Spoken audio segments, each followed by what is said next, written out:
오늘은 교회력으로 오순절, 성령 강림절입니다. 영어로는 펜티코스트라고 하는데요. 이 말은 헬라어 펜테이코스테이라는 말을 음력으로 소리나는 대로 그대로 번역을 한 것입니다. 이 펜티코스테이라는 말은 50일째 되는 날이라는 뜻입니다. 50일째 날이라는 뜻이거든요. 그럼 무엇으로부터 50일째냐면은 그 6월절 다음 날부터 세 가지고 50일째 되는 날이 오순절이 되겠습니다. 오순절은 이제 한문이에요, 사실. 오순절은 한문인데 다섯 오자 열 순자, 그러니까 열이 5번이라는 뜻이에요. 그러니까 50이죠. 그러니까 오순. 그러니까 열이 5번, 그때 50일째 되는 날이다 라고 합니다. 그리고 또 이날은 부활절로부터 해서 7번째 주일을 이제 또 오순절이 되는데, 그래서 77절이라고도 합니다. 77에 49죠. 77, 49 플러스 1 하면 50일이잖아요. 그러니까 부활절로부터 7번째 주일이 되기 때문에 77절이기도 하고, 그래서 이 오순절, 77절, 성령 강림절 다 같은 말이에요. 용어가 많을 뿐입니다. 그런데 왜 오순절을 성령 강림절이라고 했냐면, 사도행전 2장에 보면은 오순절날 마가다락방에 모인 예수님의 120명 정도 되는 그 제자들이 이제 예수님께서 승천하실 때 약속을 하나 하셨거든요. 내가 가면 약속하신 성령을 보내줄 것이다. 그 성령을 받을 때까지 예루살렘을 떠나지 말고 기다리라. 그렇게 말씀을 하셨거든요. 그러니까 이 제자들은 마가라는 그 집에 다락방에 모여서 120명이 모여서, 그러니까 다락방에 120명이 모였다면 엄청나게 큰 집인 거죠. 지금 이 자리에도 다 앉으면 한 250명 되는데요. 엄청나게 큰 집인 거죠. 그 다락방에 120명 모여서 기도했다니까. 그들이 언제 보내질지 모르니까 계속해서 모여서 기도를 하는 거예요. 그러니까 모여서 계속 기다리면서 기도하는 동안에 먹고 자고 했을 거 아닙니까? 그러니까 굉장히 부잣집이었고 큰 집이었고, 그게 마가네 집이었어요. 그래서 유명한 마가 다락방이 되었고, 이제 거기서 이 열흘째 되는 날, 예수님이 승천하시고 열흘째 되는 날 드디어 성령이 그들에게 임하셨습니다. 그래서 성령이 임하셨다 해서 성령 강림절을, 왜 오순절이냐면 오순절날 성령 강림이 하셨기 때문에 오순절 그리고 성령 강림절을 같은 말로 쓰고 있는 것이, 물론 뜻은 다릅니다만은 같은 날을 칭하는 용어가 되었습니다. 그 이후로 신약 교회는 이 오순절 성령 강림절을 기억하고 기념하며 이제 지키는 거예요. 왜 이 오순절 성령 강림절이 중요하냐면, 이 그날을 기점으로 성령이 임하신 그 날을 기점으로 신약 교회가 본격적으로 이제 출발하고 태동하게 되었기 때문에 그렇습니다. 그래서 많은 성경학자들은 이 성령 강림절을 신약 교회의 생일이라고 부르기도 합니다. 성령에 관해서는 사실 우리가 많이 지나치는 부분이, 많이 이렇게 간과하는 부분이 있는데, 사실 우리 교부들과 또 교회사 쪽으로도 보면 성령에 대해서 굉장히 중요하게 강조하고 있는 것을 보게 됩니다. 종교개혁자 존 칼빈은 성령님을 생명의 원천이라고 이렇게 말하고, 생명의 모든 그 하나님의 창조로부터 시작해서 구원 사역, 그리고 우리를 회복시키는 모든 사역에 있어서 그 생명의 원천 되신 분이 성령님이다. 그리고 그 유명한 성 어거스틴은 성령은 우리를 진리 가운데로 인도하시는 분이다. 진리는 예수 그리스도시잖아요. 예수 그리스도, 진리이신 예수 그리스도 안으로 인도하시는 분이 바로 성령님이시다. 그리고 2세기에 영주의주의와 같은 아주 교회에 큰 해를 끼치는 이단과 강력하게 맞서 싸웠던 프랑스 리옹에서 그 교부로 섬겼던 이레니우스라는 교부가 계셨는데요. 그분은 이런 말을 했어요. 성령이 계시는 곳에 교회가 있다. 성령이 계시는 곳에 교회가 있다. 그러니까 교회는 언제나 성령님이 함께해야 교회인 거예요. 성령이 계시는 곳에 교회가 있는 거지. 성령님을 항상 모시고 있어요. 그러니까 성령을 떠나서는 교회는 본질적으로 존재할 수가 없고 일할 수가 없는 거예요. 사도 바울도 고린도전서 6장 19절에서 이런 말씀을 했습니다. 너희 몸은 너희가 하나님께로부터 받은 바 너희 가운데 계신 성령의 전인 줄 알지 못하느냐. 그러니까 예수 믿는 저와 여러분의 성도의 몸은 성전인 거예요. 옛날에는 예루살렘이라는 그 지정된 장소에 성전이 건물로서 서 있었지만 이제 그 성전은 더 이상 없어요. 로마의 티투 장군이 그것을 다 무너뜨린 후에 다시는 세워지지 않았어요. 지금은 그 자리에 이슬람 사원이 서 있잖아요. 그러니까 성전은 건물로서 성전은 더 이상 있지 않습니다. 지금 그 성전은 우리 예수 그리스도를 믿는 바로 성도, 우리의 몸이 바로 성전이 된 거예요. 우리 몸이 왜 성전이냐면 우리 안에 성령을 모시고 있기 때문에. 아까 그랬잖아요. 성 어거스틴도 이레니우스도 성령이 계신 곳에 교회가 있다고 그랬잖아요.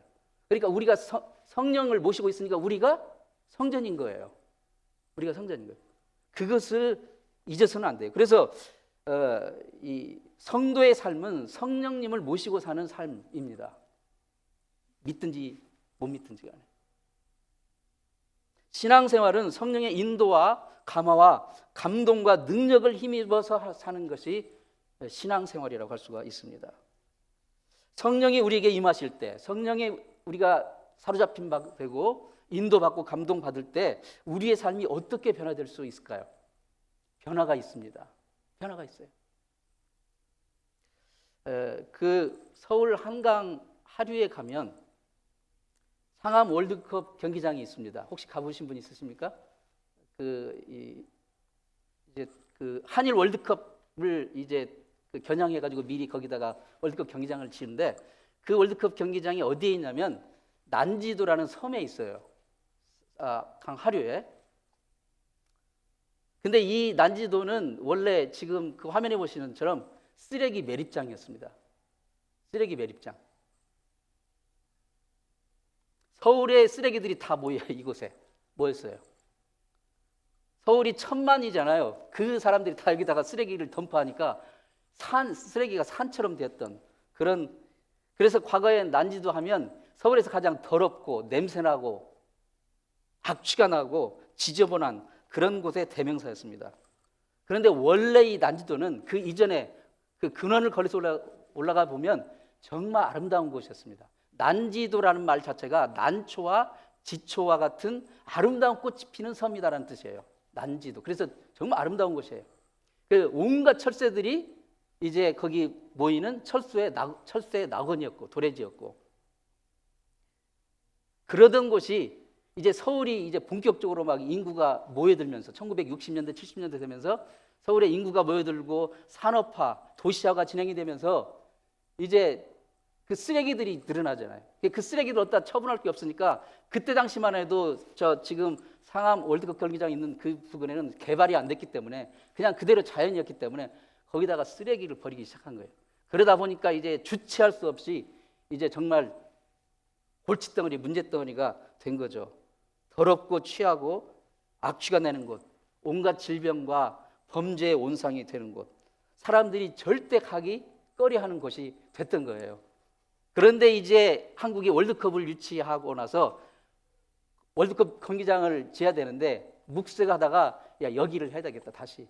그래서 거기를 이제 한 10수년에 걸쳐서 계획적으로 서울시가 프로젝트로 해가지고 이것을 다시 정화 작업을 하고 클린하는 그런 작업을 오랫동안 걸쳐서 한 끝에 결국은 다시 본래의 그 아름다운 생태공원으로 이제 탈바꿈 시킨 거예요. 다시 꽃과 나무가 자라고 그리고 철새들이 다시 돌아오는 아름다운 그런 이제 그 생태공원이 돼서 이름을 지었어요. 하늘공원이라고. 하늘공원. 여러분도 한번 가보세요. 서울 가면. 여기서 사진을 찍으면 마치 외국의 어디 멋있는 곳에 찍은 것처럼 착각이 될 정도로 아름다운 그런 곳이 되었다고 합니다. 하루에 한 수만 명의 사람들이 찾아서 안식하고 쉬고 운동하고 이제 즐기는 그런 장소가 되었다는 것이에요. 예수를 믿고 성령의 사람이 되면 사람이 이렇게 변할 수 있는 것이에요. 예수님을 구주로 만나기 전에, 성령님을 모시기 전에 우리의 과거의 삶은 마치 이 쓰레기 매립장 난지도와 같았다고 한다면, 예수님을 영접하고 성령님의 사람이 되면 성령의 감화와 감동으로 성령의 인도하심을 받는 그런 삶은 하늘공원과 같이 아름답고 깨끗한 그런 삶이 될 수가 있는 것입니다. 원래 사람은 아담이 선악과를 따먹기 전에, 타락하기 전에는 죄를 모르고 사는 정말 아름다운 존재였어요. 아름다운 존재였어요. 그런 삶 속에 사단이 죄를 가지고 들어오자 우리의 삶이 난지도 쓰레기 매립장과 같이 그렇게 변해버린 거예요. 추하고 더럽고 악취나고. 그런 우리의 인생에 하나님의 아들 예수 그리스도가 들어오셔서 십자가에서 보혈을 흘려 우리의 더럽고 추한 죄를 씻어주시고, 그리고 다시 정결함을 입게 되어 성령의 능력으로 우리가 다시 하나님의 자녀로 회복이 된 것입니다. 하늘 공원 같은 그런 우리의 인생이 된 것이에요. 성경에 보면 예수님의 12제자들을 비롯해서 예수님의 생전에 예수님을 따르던 그 숱한 무리들은 사실 이 오순절 성령 강림, 그 오순절 성령을 정말 깊이 체험하기 전까지는 어떤 이제 어려운 상황이 되면 언제든지 주님을 배신하고 버리고 떠나고 옛사람으로 돌아갈 수 있었던 그런 연약한 존재들이었어요. 멀리서도 찾을 게 없이 예수님의 수제자였던 베드로를 보시면 잘 알 수 있습니다.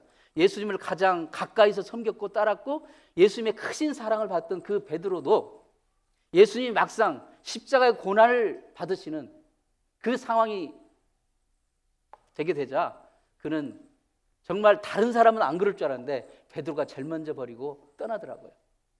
도망갔어요. 예수님을 부인하고 이제 외면하는 그런 정말 한마디로 쓰레기 매립장과 같은 그런 추하고 비겁하고 연약한 그런 모습을 보였습니다. 베드로가 그랬더라면 우리는 크게 다를 바가 없을 것입니다. 우리도 그 상황이라면. 그런데 그런 그가 아무리 맹세하고 다짐했어도 베드로가 예수님께 다른 사람은 다 그래도 나만은 안 그럴 거예요 라고 말했을 때 그것은 그의 진심이었어요. 정말 그게 진심이었어요. 그러나 그는 그걸 지킬 능력이 없었던 거예요. 왜요? 성령을 아직 온전히 깊이 체험하지 못했기 때문에. 그러나 오순절 성령 강림 사건을 통해 그가 성령을 깊이 체험하게 된 후에 그는 완전히 새 사람이 됐어요. 그 이후로 그는 단 한 번도 예수님을 배신하지 않았고 환경의 어려움 때문에 두려움 때문에 하나님이 그에게 맡겨주신 정말 교회를 섬기는 그 귀한 사역을 단 한 번도 어려움 때문에 두려움 때문에 죽음의 위협 때문에 내팽개치지 않게 되었습니다. 그는 자신을 구원하신 예수 그리스도 그 주님을 위해서 그리고 그 예수 그리스도의 생명의 복음을 위해서 기꺼이 거꾸로 십자가에 달려 순교하기까지 위대한 하나님의 사람, 성령의 사람으로 살다가 하나님의 부르심을 받은 것입니다. 우리가 성령의 깊은 임재를 체험하고 성령의 인도하심을 받으면 이렇게 우리가 삶이 난지도 같은 매립장에서 정말 하늘공원 같은 아름다운 삶으로 변화되기도 하지만 우리의 삶은 하나님 앞에서 삶으로 변화되는 것입니다. 사도행전 4장에 보면 오순절 성령의 임재를 강력히 체험한 이 신약교 예루살렘 교회 성도들이 담대하게 이제 거리로 나가서 예수 그리스도가 다시 사셨다, 부활하셨다, 그 생명의 부활의 복음을 증거하기 시작했습니다. 그러자 그 광경을 많은 예루살렘 사람들이 보았고 특히 유대 종교 지도자들, 관원들이 그것을 보고 이게 큰일 났다, 이게 십자가에 달려 죽인 예수인데 예수가 다시 살아났다고 지금 부활을 증거하고 있고 그 복음을 증거하고 있으니 이게 큰일이다. 그래서 그 교회의 대표격인 베드로와 요한을 잡아 가둡니다. 그리고 그들을 신문하면서 이렇게 묻습니다. 아니 도대체 무슨 권세로 그리고 누구의 이름으로 지금 너희들이 이런 일을 하느냐, 그렇게 물었어요. 그때 베드로가 대답하는 장면이 사도행전 4장 8절 말씀에 나오는데 이렇게 말합니다. 이에 베드로가 성령이 충만하여 이르되 백성의 관리들과 장로들아. 베드로가 성령이 충만하여 이르되, 베드로가 지금 이런 담대한 일을 하는 것은, 베드로를 비롯한 이 예수님의 제자들이 이런 담대한 일을 행하는 것이 그들 자신의 인간적인 용기나 배짱이나 어떤 그 자신의 능력으로 하는 게 아니라는 거예요. 이것은 전적으로 성령을 받아서 성령의 그 강력한 능력으로 성령의 충만함을 입어서 지금 이 일을 하고 있다는 것을 베드로가 분명하게 지금 밝히고 있는 것입니다.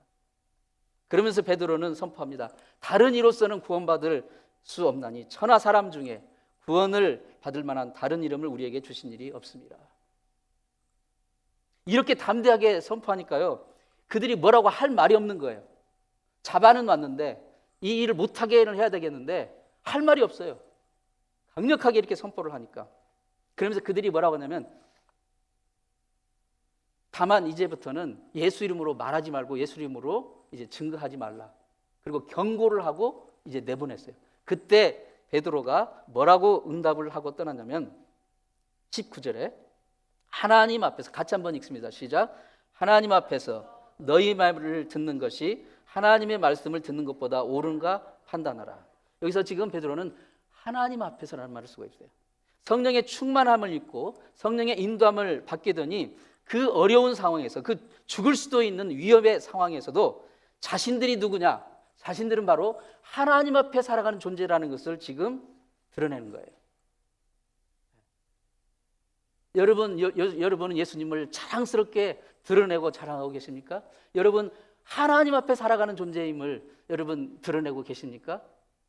어떤 사람은 교회에 오는 거 창피하다고 성경책을 이렇게 감추고 교회에 와서 딱 드러내고 그런 경우도 있었어요. 성도의 신앙이 무엇입니까? 예수를 믿고 이 땅을 살아가는 순간순간이 하나님 앞에서 살아가는다는 것, 그것을 인정하는 거예요. 그것을 기억하는 거예요.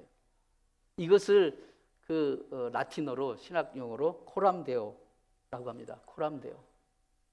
즉 그것은 하나님 앞에서라는 뜻입니다. 하나님 앞에서. 그렇습니다. 성도의 삶은 코람데오의 삶입니다. 진정한 코람데오의 삶은 성령의 인도를 받을 때, 성령의 강력한 주장하심을 받을 때 우리는 비로소 하나님 앞의 삶, 코람데오의 삶을 살 수가 있는 것입니다. 성령님이 우리에게 오신 가장 큰 중요한 이유 중에 하나는 우리를 통해서 예수 그리스도를 증거하기 위해서입니다. 그래서 성령의 인도와 감동을 받는 사람들이 하는 가장 중요한 일 중에 하나는 예수님을 증거하는 것입니다. 예수님을 증거하는 것. 예수의 증인된 삶을 사는 거예요. 오늘 본문 8절 말씀 보면 오직 성령이 너에게 임하시면 너희가 권능을 받고 예루살렘과 온 유대와 사마리아와 땅끝까지 이르러 내 증인이 되리라 하시니라. 우리가 성령의 사람이 되면 예수의 증인이 되는 거예요. 예수의 증인이라는 것은 언제 어디서나 예수님을 자랑하는 사람이라는 뜻입니다. 예수님을 자랑하는 거예요. 예수님이 누구시고 예수님이 나를 위해서 무슨 일을 하셨고 지금도 무슨 일을 하고 계시는지, 그분이 우리에게 누구이신지 그것을 언제든지 어디서나 자랑하고 드러내고 증거하는 것, 그게 바로 예수 그리스도의 증인입니다. 예루살렘과 온 유대와 사마리아와 땅끝까지. 이것은 어떤 지리적인 그 의미도 있겠지만 우리 성도가 매일매일 살아가는 삶의 모든 현장을 말한다고 할 수가 있습니다. 즉 성령으로 인도받는 사람은 어디서 무엇을 하든지 예수님만을 자랑하는 것, 그것을 삶의 최우선으로 삼는 것입니다. 사람은 본능적으로 자기 자랑의 존재예요. 사람과 만나서 이렇게 얘기를 하다 보면요, 결론은 뭐예요? 자기 잘났다는 거예요. 자기가 옳다는 거예요. 요즘 한국의 인터넷에 도는 유행어로 자뻑. 사람은 누구에게나 자뻑 기질이 있어요. 결국 얘기를 이렇게 대화를 하다 보면 결론을 가만히 보면 자기가 옳다는 거, 자기가 잘났다는 거예요. 저도 마찬가지입니다. 여러분도 그럴 것입니다. 그러니까 기승전 자기 자랑, 기승전 자기 자랑. 그런데 성령을 정말 깊이 체험하고 성령으로 인도받는 사람은 자기 자랑하는 게 아니라 예수님을 자랑하는 거예요. 예수님을 자랑하는 거예요. 기승전 예수님 자랑. 그게 성령의 사람, 예수의 증인된 삶의 모습입니다. 예수님을 자랑하고 예수님의 증인된 삶을 살려고 할 때 성령님이 우리에게 능력을 주셔요. 성령이 너에게 임하시면 너희가 뭐예요? 권능을 받고. 여기서 권능은 잘 아시는 대로 드나미스, 헬라어로 드나미스고, 여기서 이제 다이나마이트란 말이 나오는데 강력한 폭발적인 힘을 가진 것을 말하거든요. 성령이 우리에게 임하시면 이러한 다이나마이트 같은 정말 그 엄청난 권능을 받게 된다는 거예요. 누구에게? 예수님을 자랑하고자 하는 자에게, 예수님을 증거하고자 하는 자, 예수님의 증인된 삶을 살고자 하는 자에게 그러한 능력을 부어주시는 거예요. 그러면 이 권능은 우리 실제 어떤 신학적인 문제가 아니라 우리 실제 삶 속에서 이 성령님이 우리에게 주시는 그 권능은 어떤 식으로 나타나게 될까요? 저는 담대한 용기와 지혜로 나타난다고 보고 있습니다. 여기서 용기, 담대한 용기는 어떤 상황에서도 복음을 선포하고 예수 그리스도를 증인하는, 예수 그리스도를 자랑하는 삶을 사는 그 용기, 그 결단, 그게 바로 성령님이 주시는 용기의 능력이라고 할 수 있습니다. 그리고 지혜는 이 세상이 결코 주지 못할 바로 하늘의 지혜와 분별력을 주는 것입니다. 먼저 용기와 결단을 한번 먼저 생각해 봅니다. 성령님이 우리에게 능력 주실 때 우리에게 그 생기는 용기와 결단, 그런 유머글이 있더라고요. 깡패와 소방수가 싸우면 누가 이기는가? 소방수. 왜냐하면 물불을 안 가리니까. 그러면 소방수와 눈 안 보이는 소경이 싸우면 누가 이길까? 소경. 왜냐하면 되는 게 없으니까. 이제 준결승에서 소경과 나이 드신 할머니와 대결을 하면 누가 이길까? 할머니. 막 가는 인생이니까. 결승전. 이 할머니와 성도가 싸우면 누가 이길까? 성도. 왜냐하면 잃을 게 없으니까. 왜냐하면 우리는 우리의 삶을, 우리의 목숨을 이미 그리스도께 바친 사람들이에요. 목숨을 바쳤으니까 죽음이 두렵지 않으니까 뭐가 잃을 게 있습니까? 잃을 게 없어요. 이 성도의 담대함을 바울 사도는 이렇게 외칩니다. 로마서 8장 31절에 하나님이 우리를 위하시면 누가 우리를 대적하리요? 우리 같이 한번 고백합니다. 시작. 하나님이 우리를 위하시면 누가 우리를 대적하리요? 이 용기와 담대함을 성령님의 능력으로 주시는 거예요. 초대교회 성도들은 이 성령 충만함으로 복음을 전하다 감옥에 가기도 하였고 핍박을 당하기도 했고 죽음을 당하기도 했어요. 그러나 그들은 이렇게 기도했습니다. 사도행전 4장 29절에 주여 이제도 그들의 위협함을 굽어보옵시고 또 종들로 하여금 담대히 하나님의 말씀을 전하게 하여 주옵소서. 예수님을 믿다가 예수의 증인된 삶을 살다가 성령의 그 감동함을 입어서 예수님을 자랑하는 그런 삶을 살다가 어려움을 당했을 때 주여 죽구멍을 주시옵소서, 도망갈 구멍을 주옵소서 라고 기도한 게 아니라 주여 담대하게 복음을 전할 수 있게 해주세요. 담대하게 예수님 자랑할 수 있게 해주세요. 우리가 성령의 인도함 가운데 있을 때 이러한 담대한 용기와 결단이 생기는 줄 믿습니다. 하늘의 지혜를 생각해 봅니다. 성령이 우리에게 주시는 능력이 하늘의 지혜. 우리의 성령 충만함이 부어지면 용기와 결단만 생기는 게 아니라 하늘의 지혜가 주어지는데요. 사도행전 4장 13절에 이 말씀이 나옵니다. 그들이 베드로와 요한이 담대하게 말함을 보고 그들을 본래 학문 없는 범인으로 알았다가 이상히 여기며, 여기서 지금 범인은 그 보통 사람, 그냥 별로 배운 바 없는 그런 그냥 무식한 사람들로 그렇게 생각을 했는데 저들이 담대하게 이렇게 말하는 거 보니까 정말 이상하게 놀랐다는 거예요. 당시 사람들은 예수의 제자들이 별 배움이 없는 무식한 사람들로 여겼는데 그들이 사람들 앞에서, 많은 사람들 앞에서 저렇게 담대하게 그리스도를 증거하고 그리스도를 자랑하고 복음을 선포하는 것을 보니까, 참 들어보니까 그 메시지가 살아있는 거예요. 설득력이 있는 거예요. 그리고 능력이 있습니다. 파워풀한 거예요. 확신에 차 있는 거예요. 그것을 보고 놀라지 않을 수 없습니다. 도대체 어떻게 이런 일이? 그것은 한 가지로밖에 설명할 수 없어요. 성령이 그들에게 임하셨기 때문에, 성령이 능력을 주셨기 때문입니다. 세상의 학교에서 배우지 못한 하늘의 지혜를 그들이 받았기 때문입니다.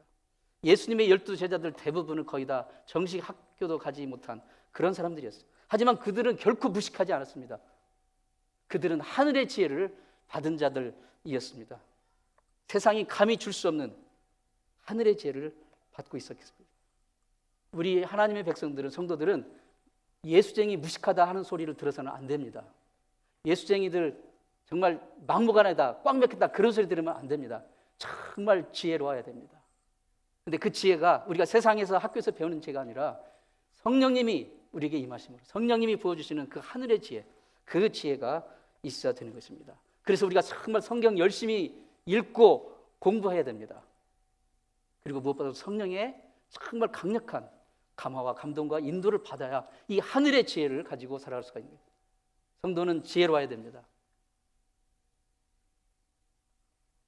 어떤 아가씨가 자기 친구에게 금반지를 자랑했어요. 이거 봐, 이 내 남자친구가 준 선물이야. 이쁘지? 내가 며칠 전에 내 남자친구한테 세상에서 제일 오래가고 변치 않는 것 좀 받고 싶다 그랬더니 어저께 남자친구가 나에게 이 금반지를 주더라. 이쁘지? 부럽지? 그러니까 그 친구가 괜히 셈이 났어요. 그래가지고 자기 남자친구에게 전화를 걸어서 나도 세상에서 제일 오래가고 변치 않는 것 선물로 좀 받고 싶어. 좀 선물 좀 줘. 그랬더니 며칠 뒤에 택배가 왔어요. 그 남자친구가 보낸 택배가 왔어요. 포장지를 막 잘 쌌습니다. 그래서 기대를 하고 이제 이 여자친구가 택배 박스를 열어보니까 강력 방부제가 들어있었습니다. 그러면서 그 노트가 뭐라고 써있는 메모가 네가 오래오래 가고 변치 않는 걸 달라길래 이거 준다. 방부제. 여러분, 세상에 지식과 지혜가 있어도 하늘의 지혜가 없으면 무식할 수밖에 없는 거예요. 여러분,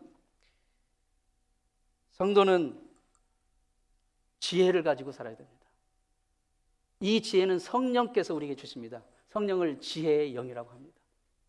성령의 감화와 인도를 받을 때 우리는 진정으로 지혜로운 사람으로 살 수가 있습니다.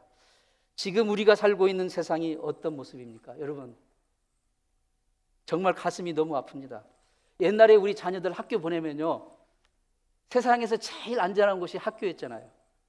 우리 자녀들 학교 보내면 마음에 뭔가 좀 후련하고 우리 자녀들이 학교 가서 공부 열심히 해서 커서 훌륭한 사람 되는 것을 기대할 수 있었잖아요. 그런데 지금은 어떻습니까? 자녀들 학교 보내면 불안해요. 무슨 일이 일어날지 모릅니다. 여러분, 지금 요 근래 일어난 일을 보세요. 뭐 쇼핑몰에서, 뭐 병원에서, 학교에서 그 10살, 11살 그 어린 아이들 그 교실에 들어가서 총기를 난사해서 죽이는 이런 일들이 지금 일어나고 있는 것이 우리가 살고 있는 지금 세상입니다. 여러분, 이게 어디 정상입니까? 거리를 가다가, 쇼핑몰을 가다가, 공공장소에 가다가 어디서 우리가 총을 맞을지 모르는 그런 세상에 지금 살고 있습니다. 겉에 보이는 모습만 가지고 남자를 남자라고 부르지 못하고 여자를 여자라고 부르지 못하는 세상에 살고 있어요. 겉모습만 보고 모릅니다. 모든 것이 뒤죽박죽되었어요. 코로나 전염병은 아직도 그칠 줄 모릅니다. 우크라이나 전쟁, 그 무고한 사람들을 계속해서 폭격을 하고 살상을 하는 그것이 언제 끝날까요? 여러분, 이런 세상이 정상입니까? 여러분, 이런 세상이 정말 살만한 세상의 모습입니까? 이 세상에 진정 희망이 있습니까? 이 세상에 진정 평안이 어디 있습니까? 없습니다. 로마서 8장 6절 말씀은 육의 생각은 사망이요 영의 생각은 생명과 평안이니라. 우리의 생각이 육신의 욕망의 지배를 받으면 그 끝은 멸망입니다. 절망입니다. 파멸입니다. 죽음입니다. 지금 이 세상에서 벌어지고 있는 모든 것들이 그 육의 생각에 의해서 지배받아서 하는 일들인 거예요. 그러나 우리의 생각이 성령의 다스리심, 성령의 감동과 인도를 받게 되면 그 열매는 생명이요, 평안이요, 소망이요, 은혜요, 회복이요, 변화된 삶이요, 진정한 감사입니다. 좌절과 절망으로 가득 찬 이 세상의 유일한 희망은 우리 죄를 구원하신 예수 그리스도 그분 한 분뿐입니다. 그리고 그분이 약속하신, 그분이 보내주신 성령님입니다. 그 성령님을 힘입고 성령님의 감화와 감동과 인도하심을 받아 성령의 사람으로 사는 것, 그게 진정한 희망입니다. 그게 유일한 답입니다. 여러분의 심령에, 여러분의 가정에, 여러분의 삶의 현장에, 직장에, 학업에 특히 여러분의 자녀의 삶에 정말 강력한 성령의 임재하심이, 함께하심이, 인도하심이 충만하기를 축원합니다. 기도하겠습니다. 하나님 아버지,